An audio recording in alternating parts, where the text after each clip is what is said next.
BBC Radio Oxford. Hi, Laurie Bailey. Hey, Fleur, how you doing? Hi. You just couldn't get enough, could you? Yeah, it's a true story. Yeah, I was really looking forward to this. It's something I set up a little while ago because a good friend of mine is joining us in the studio now to talk films. James Luxford, how you doing? Yeah. Hello, I'm very well, thank you. How are you? Good. Yeah, I'm good, thanks. It's really weird being sat with the big mic and having Laurie on Yeah. a guest mic. I feel like I'm in It's an weird exam. seeing you in the big It's mic, like Fleur. a test. It's really weird. I've been really enjoying the show. You're doing a brilliant job. Don't do Thanks. too well, though, please. It's been great. It has been great. But you guys are here to talk about films, Yeah. which I am not the biggest film fan. I like films, but I'm a bit of a fidgety person. So I'll watch a TV show, I'll binge it, whatever. But if I have to sit down and watch a film, it's got to be good. I've got to know who's in it. It's got to be worth my time.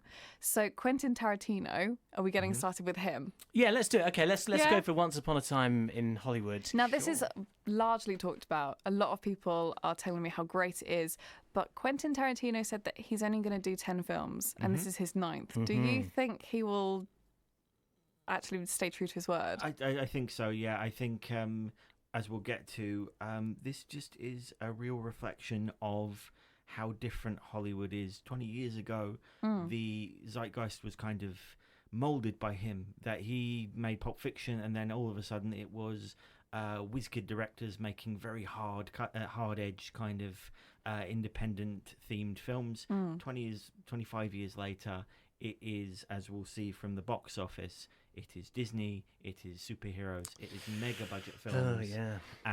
And I think it feels like a good time for him to bow out. I'd be very sad. I'm unapologetically a huge Quentin Tarantino fan. Yeah. But I do think he'll be doing other things. I think he'll be writing television. He said he would like to write novels and plays. Did he say Star Trek? Am I right about this? I He would always do say Star that. Trek? Yeah. Oh.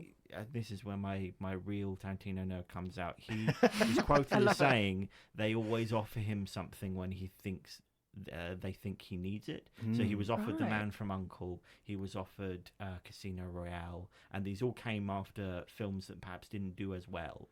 And I think he's always talked a lot about different projects. We're always talking about Kill Bill 3. Yeah. Always talking about for years it was about John Travolta and Michael Madsen's characters from Reservoir Dogs and Pulp Fiction. They're actually brothers. They were going to do a spin-off, and these things don't materialize. So he talks a lot, if you've ever seen a clip of him. He's amazing. He's like a sort of perpetual motion machine with his mouth. Yeah. Yeah, He doesn't really seem a bit human. I think he just, he knows what he knows and he just goes off on one. That's what I get when I see Tarantino. I interviewed him about 10 years ago. No. Yeah. Oh, yeah. What Is was this it? the one where you're in the suit, James? Have I seen this clip of you? Yeah. I mean, I was in a lot. I've worn a Good lot thing of to wear in suits. front of Tarantino's a suit. Yeah, What yeah. was he like? He was lovely. I mean, look, this is one that I, as a journalist, am very cynical. 365 days of the year. Once every 3 years, I get to be an unapologetic fan. So, and I mean, this was 10 years ago, and it was for Inglorious, his war film, and it was.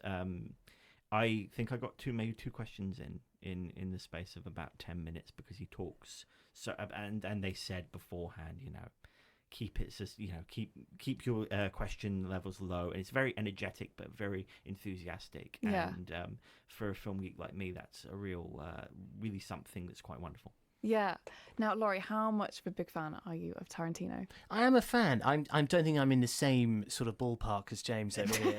He's James chuckling gets about his this. suit on ready for Tarantino. Yeah. I mean, even the most ardent fan would say there have been dips in the career, unless you want to call them outsider pieces like Death Proof, really didn't do so well. And the thing about Quentin Tarantino that's really interesting, and I think there's a clip from him we've got in a minute or two, and this film really speaks to it as well, is that he's been such a titanic presence in cinema for everybody. It doesn't even matter if you're not a massive fan. You will have heard his name. You will have heard people in the school playground saying, "Oh, you won't believe that bit in Pulp Fiction when this happens," or you won't believe what happens in Kill Bill. He's almost sort of mythical with it.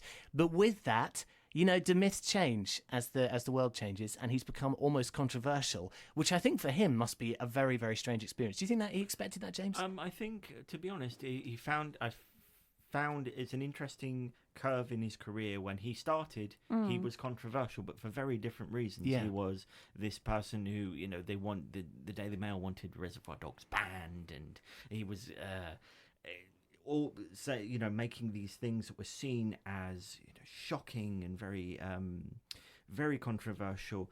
25 years later, he is almost the establishment. He campaigns quite fervently for the preservation and projection of film instead of digital, and things like that. So I think he's sort of a rebel.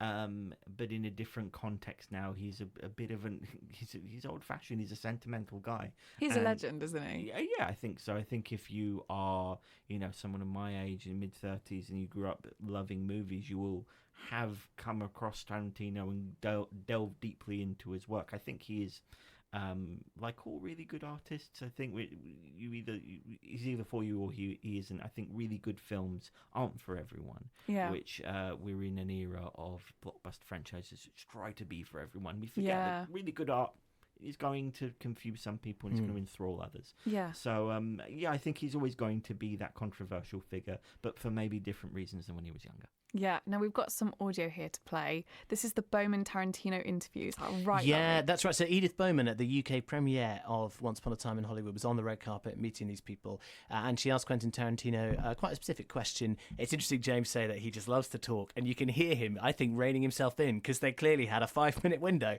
So this is just one answer to one question, but I thought it was quite revealing. For you, in terms of this particular period and this story, why did you want to tell this story? Because I know it's a personal thing for you. You grew up in Hollywood, and this was part of your world. But why did you want to tell this story? Well, it's interesting. It was just, I did like the idea of dealing with the town back in 1969. And I do have a memory of what it was like then. I mean, it's more of a memory piece than journalistic reporting. But I did have that. And then also, I did like the idea of making a movie about Hollywood. And then about a time in Hollywood that it's now been enough time that there's not that many people who remember it that much anymore. I mean, if I did this movie 10 years earlier, most of the critics would have even be from that time period. Yeah. And that's kind of not the case now. And so that actually makes it a really, really interesting thing. But I did always have in my mind about at some point I would do a movie about Hollywood, a movie about making movies. That's actually a really good idea, making a film about film. That's a series of films. I think he's really ahead of his time, isn't he? Would you say? Oh, no, absolutely. And I just think it's so interesting in that clip to hear him saying he specifically references the critics, which, I mean, I'm not saying that there's, that's a pointed comment, but he's saying, if this film had come out 10 years ago, the critics who would have been reviewing this would have been alive at the time and they would have really understood this, whereas now that's not so much the case, which I just thought spoke to kind of what you're mentioning, James, in that the controversies sort of changed and evolved with him. Yeah, I think we're used to a different, it's a different Hollywood than it was 5 years ago, let alone 10, 20. Yeah. And I think he has somehow managed to remain revolutionary in this kind of in this new context. In that this is a film that doesn't really come out too often. It's aimed at adults. Yeah. There's no chance of a sequel. Right. Not really part, spin off or anything. Imagine like that. Not even an extended universe or a franchise. No, exactly. Imagine that. It's not for children. There's no tie-in buckets of popcorn. Yeah. There's no. I actually really like that. the idea of that, though. Yeah. Oh yeah. If you've As seen, selfish as that sounds. but it really is that last swipe of can we make kind of very mature content that has stars in it, that's original and doesn't rely on 20, 30, 40 years of source material and still be successful. And it has so far. It's made 100. It's been Quentin Tarantino's best opening in America. He broke his own box office records. Yeah, He did, exactly. And I'm still amazed by that Yeah. because I just didn't see it coming with this. I thought from the trailer it could divide people, it might bore people. You never quite know what you're going to get, even with Tarantino behind the camera. But, we've got to talk about it. But I can imagine, Fleur, you're probably anxious to get to a song at this point with the big mic. I think we'll play a song and then we'll hear about Once Upon a Time in Hollywood Let's as well. do that. We've got more audio of the legend Quentin Tarantino, but it's time for some Zara Larsson. This is All the Time. So it's Time Out with Fleur, Laurie and James right now. We're talking about films. It's really weird today, Laurie, isn't it? It's a strange weird day. And Fleur, I've been awake since 4 a.m. and my brain was doing its kind of it. organic alarm clock thing where I was waking up on the hour every hour because my brain was saying, Laurie, you've got an early start today. Oh, so I'm in another place. Yeah. I hate that. James, do you get up really early these days anymore? I am generally. I work from home, so I do have a flexible schedule. but I do have a cat who gets very hungry. So, and he's got a habit of headbutting you if you stay in bed too long. Classic. So that's a great alarm clock. I'd like to have one of those, Bobby the please. alarm clock. Yeah. So we're talking films, particularly Quentin Tarantino. Now, this is the trailer for Once Upon a Time in Hollywood, his new film. To my right is Bounty Law series lead and Jake Cahill himself, Rick Dalton. And to my left is Rick's stunt double, Cliff Booth. So, Rick, explain to the audience exactly what it is a stunt double does. Actors are required to do a lot of dangerous stuff. Cliff here is meant to help carry the load. Is that how you describe your job, Cliff? What, carrying his load? Yeah, it's about right.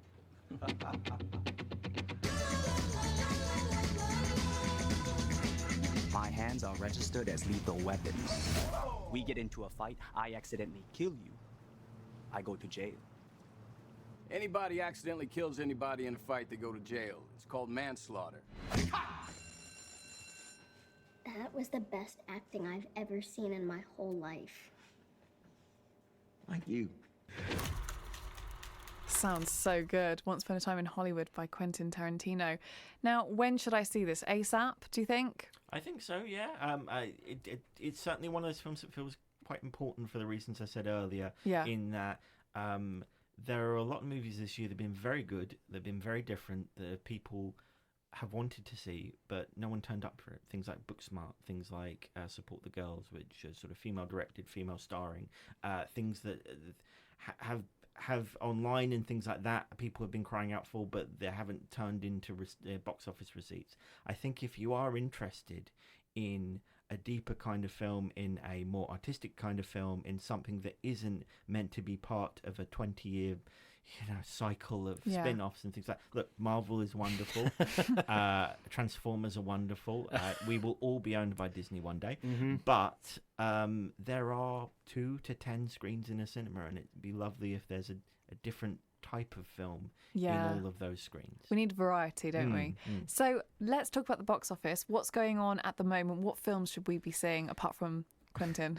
Well, it is Disney's world. We just live in it. The top of the box office so far in the UK for 2019, the top 5 are all Disney films. Really? This has been happening a lot, hasn't it? We're in trouble. I think we're in trouble anyway. I think in terms what are these films? Sorry, go ahead. Number 1, to play the chart rundown music. 5 is Aladdin with 46 that million. was good though. I did see that.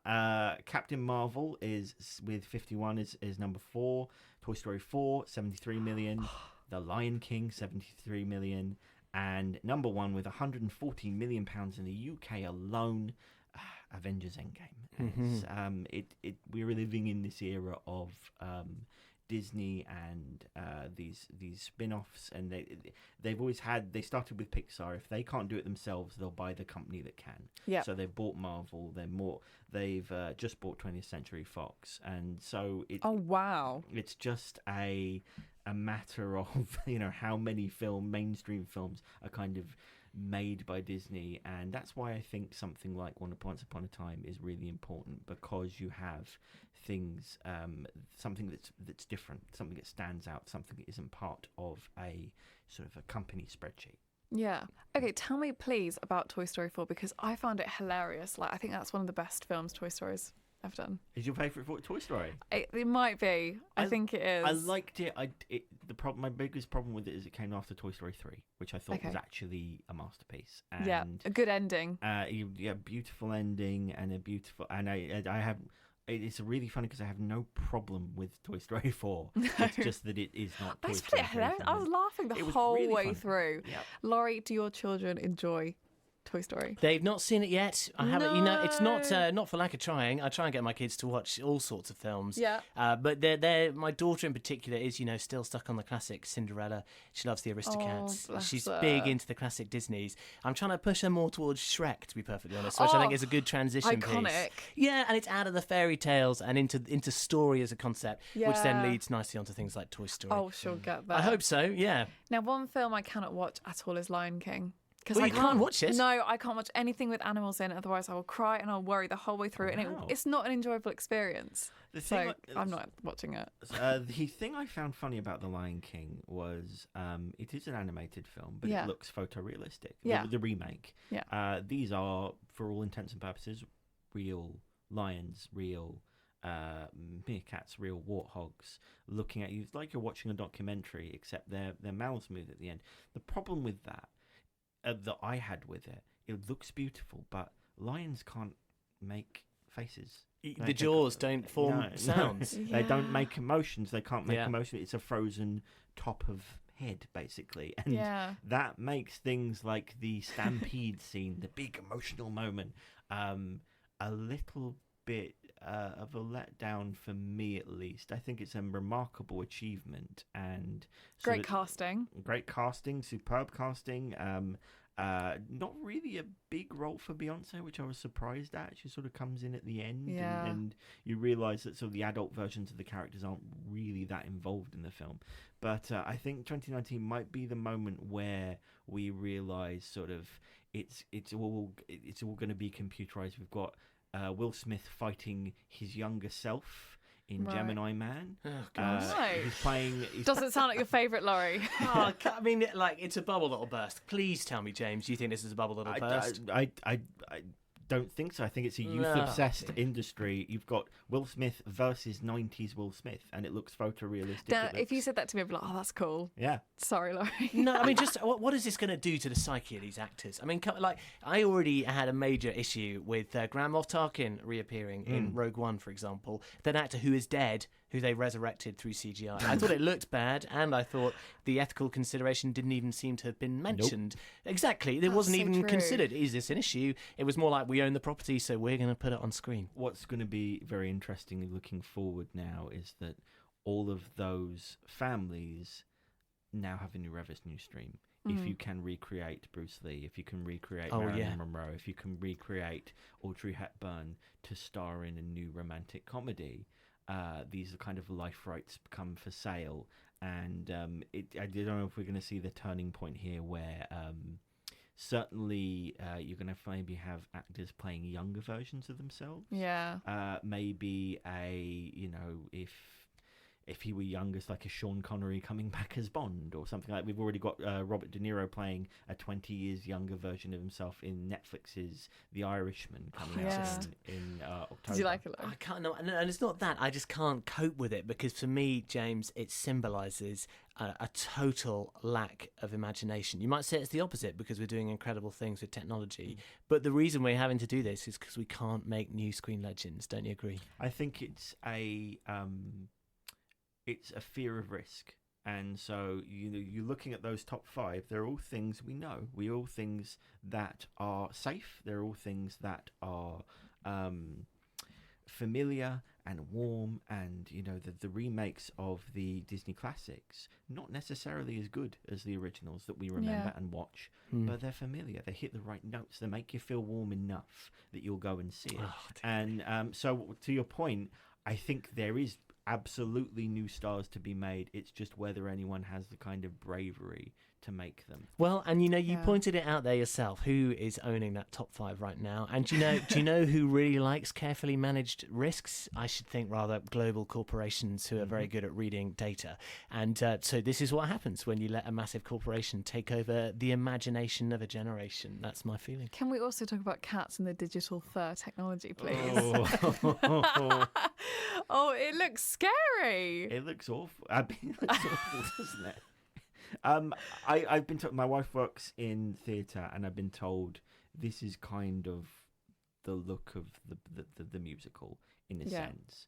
But once again, that logo is very familiar. Even if you don't know theatre that well, you kind of know. You've seen Cats around the West End. Oh, the logo is iconic. And to see people are going to see that out of curiosity, aren't you? Idris Elba as a cat. Curiosity as a cat. It's a bit like Ripley's Believe It or Not. Yeah, but the singing I can imagine being really good. So I don't want to knock it yet. I just think that once you get over the digital fur technology of like Judi Dench as a cat, but like you can see her eyes, but the rest is fur. think once you get over that, I reckon it could be quite good. I do love that that's entered the zeitgeist now. Digital fur technology. It's my favourite thing to say. I just imagine on set there's someone like they've got like all these this section called DFT, and I'm the digital fur technician, and I make sure the fur is extra furry. And do you remember with Monsters Inc? That was the big press story because it was Sully. Do you remember Sully, the big monster? People were losing their minds about exactly what you're talking about. Love Fleur. Monsters Inc. It's the fur on him. They couldn't believe it looked like real hair. So I don't think that's far off the truth, James. Yeah, it's just something we haven't seen before in that kind of way. Now, before we wrap up, I want to know about Blinded by the Light. Okay. Tell me more. It's about a young man who discovers, against the backdrop of a kind of, I think it's in the 1980s, with this sort of racial tension in Britain, he discovers a new outlet through the music of Bruce Springsteen. And was the director Grinda Chadha? Yes. She's done Angus Songs and Perfect Snogging, aka one of the best rom-com British films of all time. I'll fight anyone on this. Bend It Like Beckham as well. Yeah, that's really good as well. But I remember seeing Angus Songs and Perfect Snogging, and it was just great. Yeah. I don't really know if you guys like it. It found you at the right time. I love cheesy films. Hey, well said. That's nice. I'm not excited about Blinding by the Light. The trailers to me look like a big string together nest of cliches wrapped into some Bruce Springsteen music and some sugary sort of feel good nostalgia. I Not love my your cup of tea. criticism, Hey, Laurie. it used to be my job once upon a time. I've seen it. I thought it was very sweet. I think it's very similar to a lot of movies of this nature, but that's kind of where we are, and it's hard to sort of knock something that optimistic and that. I mean, it does, as you say, it does lean into... I'll knock it later. It's that's fine. Well, that'll be the next hour, I imagine. And it's hard to knock something that, even though it is sort of diving into those cliches, is so optimistic. And I think, a movie that tries to make you happy is hard to sort of hate against. Yeah. Well, if I liked Angus, that film, I'm not going to keep saying the whole thing again because it's a mouthful. If I like that, maybe I'll like Blinded by the Light. I think you will, yes. Thank you so much, guys. That was great.